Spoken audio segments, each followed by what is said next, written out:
My name is Amy. My student number is 1. I'm a sophomore in NCUE. The title of the speech is A Doctor's Case for Medical Marijuana. The name of the speaker is David Casarett. I would like to tell you about the most embarrassing thing that has ever happened to me in my years of working as a palliative care physician. This happened a couple of years ago. I was asked as a consultant to see a woman in her 70s, retired English professor who had pancreatic cancer. I was asked to see her because she had pain, nausea, vomiting. When I went to see her, we talked about those symptoms and in the course of that consultation, she asked me whether I thought that medical marijuana might help her. I thought back to everything that I had learned in medical school about medical marijuana, which didn't take very long because I had learned absolutely nothing. And so I told her that as far as I knew, medical marijuana had no benefits whatsoever. And she smiled and nodded and reached into the handbag next to the bag and pulled out a stack of about a dozen randomized controlled trials, showing that medical marijuana has benefits for symptoms like nausea and pain and anxiety. She handed me those articles and said, "Maybe you should read these before offering an opinion, doctor." Laughter. So I did. That night I read all of those articles and found a bunch more. When I came to see her the next morning, I had to admit that it looks like there is some evidence that marijuana can offer medical benefits, and I suggested that if she really was interested, she should try it.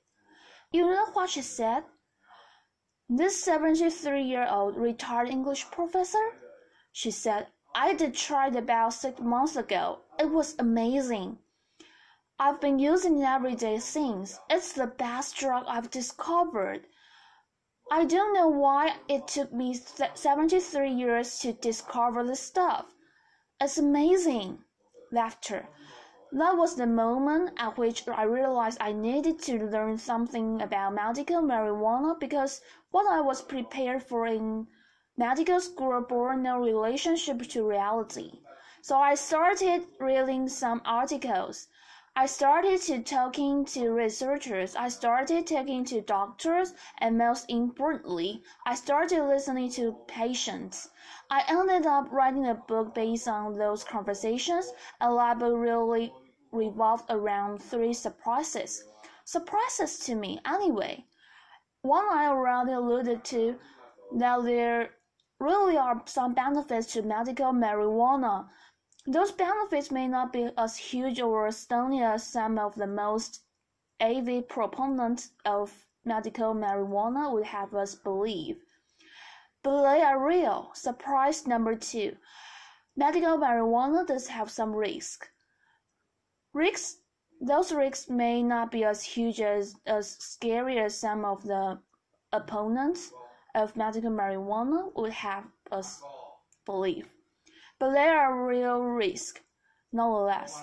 But it was the 3rd surprise that was most surprising, and that is that a lot of the patients I talked with who've returned to medical marijuana for help weren't turning to medical marijuana because of its benefits or the balance of risks and benefits, or because they thought it was a wonder drug, but because it gave me control over their illness. It let them manage their health in a way that was productive and efficient and effective and comfortable for them.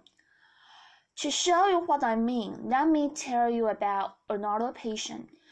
Robin was in her early 40s when I met her. She looked through like she was in her late 60s. She had suffered from rheumatoid arthritis for the last 20 years. Her hands were gnarled by arthritis. Her spine was crooked. She had to rely on a wheelchair to get around. She looked weak and frail, and I guess physically she probably was. But emotionally, cognitively, psychologically, she was among the toughest people I've ever met. And when I sat down next to her in the medical marijuana in Northern California to ask her about why she turned to medical marijuana, what it did for her, and how it helped her, she started out by telling me things that I've had heard from many patients before. It helped with her anxiety. It helped with her pain. When her pain was better, she slept better.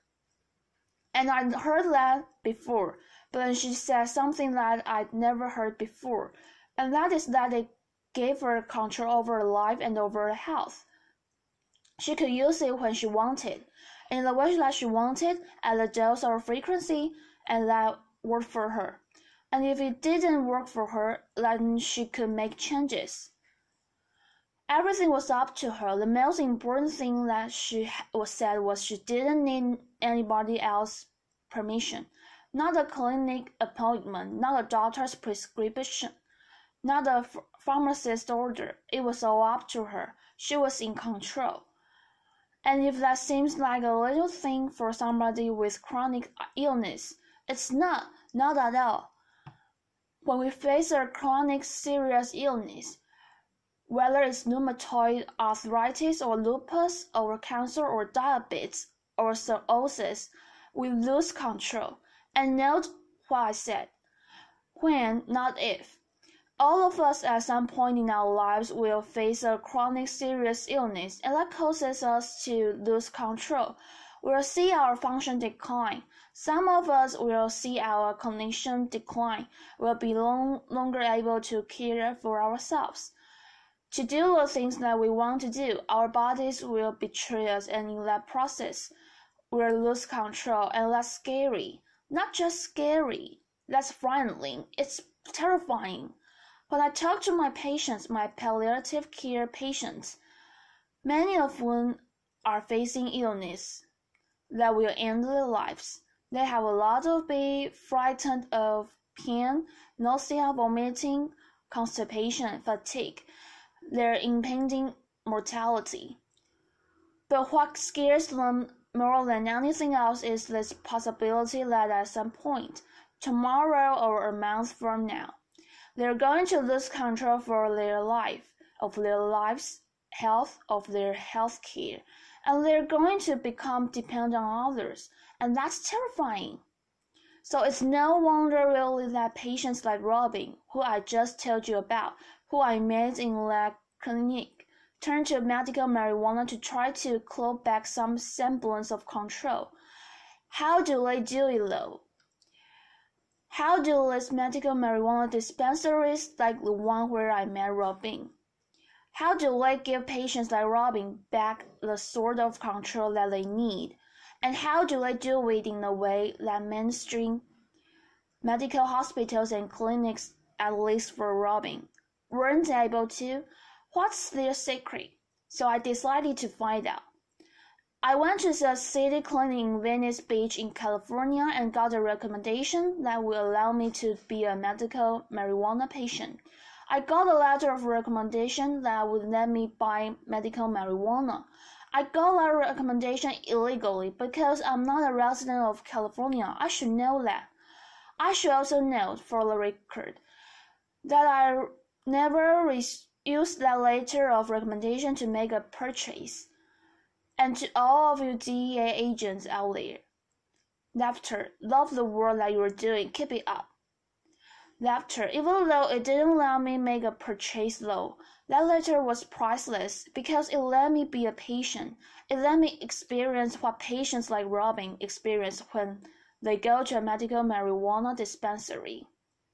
And what I experienced every day, hundreds of thousands of people like Robin, was really amazing. I walked into the clinic, and from the moment that I entered many of these clinics and dispensaries, I felt like a clinic was there for me.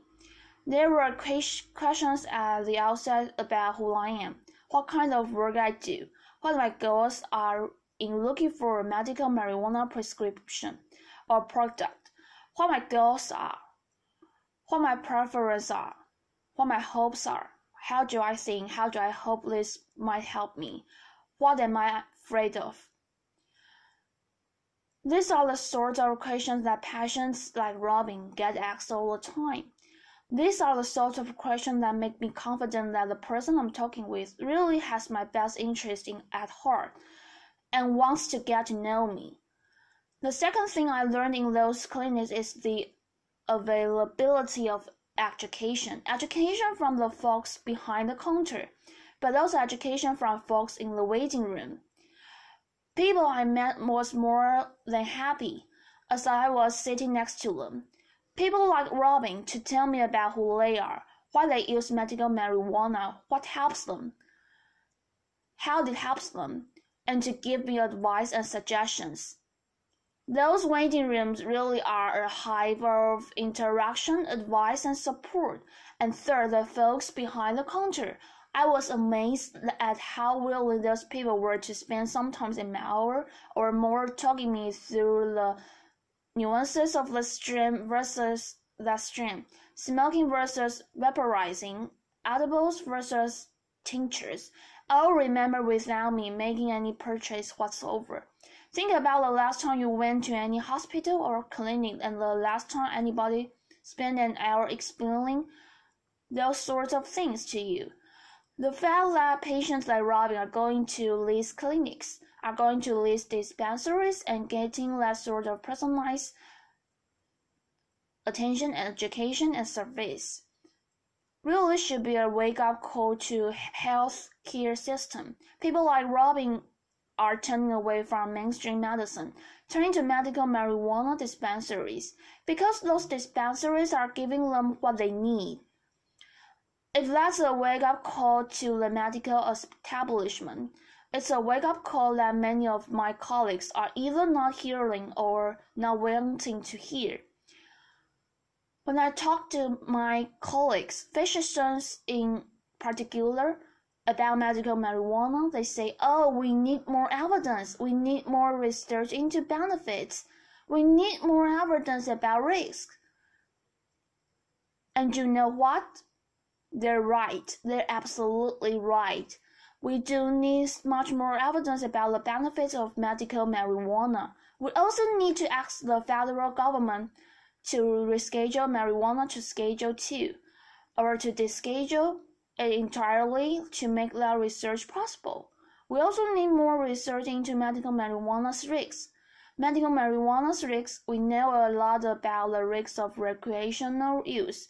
We know next to nothing about the risks of medical marijuana, so we absolutely do need research. But to say that we need research and not that we need to make any changes now is to miss the point entirely. People like Robin aren't seeking out medical marijuana because they think it's a wonder drug, or because they think it's entirely risk-free. They seek it out because the context in which it's delivered and administered and used gives them the sort of control they need over their lives. And that's a wake-up call we really need to pay attention to. The good news through is that there are lessons we can learn today from those medical marijuana dispensaries, and those are lessons we really should learn. These are often small mom and pop operations run by people with no medical training. And while it's embarrassing to think that many of these clinics and dispensaries are providing services and support and meeting patients' needs in ways that billion-dollar healthcare systems aren't, we should be embarrassed by that, but we can also learn from that. And there are probably 3 lessons at least that we can learn from those small dispensaries. 1, we need to find out ways to give patients moral control in small but important ways. How to interact with healthcare providers, when to interact with healthcare providers, how to use medications in ways that work for them. In my own practice, I've gotten much more creative and flexible in supporting many patients in using drugs safely to manage their symptoms. With the emphasis on safely, many of the drugs I prescribe are drugs like opioids and benzodiazepines, which can be dangerous if overused. But here's the point, they can be dangerous if they're overused, but they can also be ineffective if they're not used in a way that's consistent with what patients want and need. So that flexibility, if it's delivered safely, can be extraordinarily variable for patients and their families. That's number one. Number two, education, huge opportunities to learn from some of the tricks of those medical marijuana dispensaries to provide more education that doesn't require a lot of physician time necessarily, or any physician time, but opportunities to learn about what medications we're using and why, prognosis, trajectories of illness, and most importantly, opportunities for patients to learn from each other. How can we replicate what goes on in those clinic and medical dispensary waiting rooms? How patients learn from each other, how people share with each other. And last but not least, putting patients first the way those medical marijuana dispensaries do, making patients feel legitimately like what they want, what they need is why. As healthcare providers, we're here, asking patients about their hopes, their fears, their goals, their preferences. As a palliative care provider, I ask all my patients what they're hoping for and what they're afraid of. But here's the thing, patients shouldn't have to wait until they're chronically seriously ill, over near and the end of life. They shouldn't have to wait until they're seeing a physician like me before somebody asks them, what are you hoping for? What are you afraid of? That should be baked into the way and that healthcare is delivered. We can do this. We really can. Medical marijuana dispensaries and clinics all across the country are figuring this out. They're figuring this out in ways that larger, more mainstream health systems are years behind. But we can learn from them, and we have to learn from them. All we have to do is swallow our pride to put aside the thought for a minute that because we have lots of letters after our name, because we are experts, because we're chief medical officers of a large healthcare system, we know all there is to know about how to meet patients' needs. We need to swallow our pride. We need to go visit a few medical marijuana dispensaries. We need to figure out what they're doing. We need to figure out why so many patients like robbing are leaving our mainstream medical clinics and going to these medical marijuana dispensaries instead. We need to figure out what their tricks are, what their tools are, and we need to learn from them. If we do, and I think we can, and I absolutely think we have to, we can guarantee all of our patients will have a much better experience. Thank you. Applause.